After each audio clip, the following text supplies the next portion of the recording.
can yok senin tek, bu cahanda bir melek. Sen de teksen Tanrı tek, sen qüdrətim ana. Beşiğim başında sen, mən alayla delisen. Her azaba dözmüsən, gücüm qüdrətim ana. Beşiğim başında sen, mən alayla delisen. Her azaba dözmüsən, gücüm qüdrətim ana. Her sineye damladım, sensizlik yetim adım. Sen hayatımdadır, ömre zinetim ana. Her sineye damladım, sensizlik yetim adım.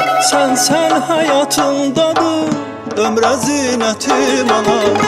Ay ana canım ana, şanım şöhretim ana.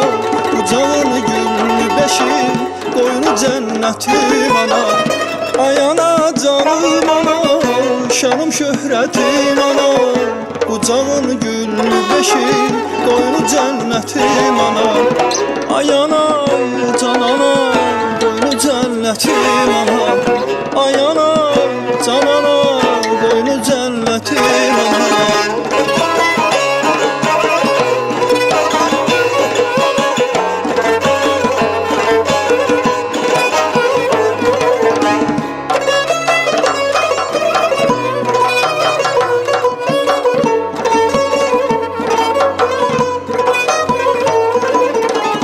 Her arzum çatıb başa, artıq dolmuşam yaşa. Döndüm dosta sirdaşa, sözüm söhbətim ana.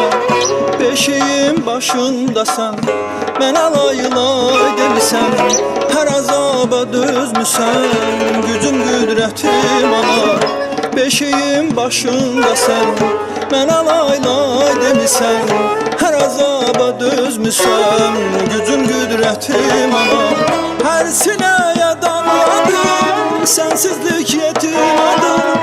Sen hayatımdadır, ömre zinetim ana. Her sineye damladım, sensizlik yetim adım. Sen hayatımdadır, ömre zinetim ana. Ay ana canım ana, şanım şöhretim ana.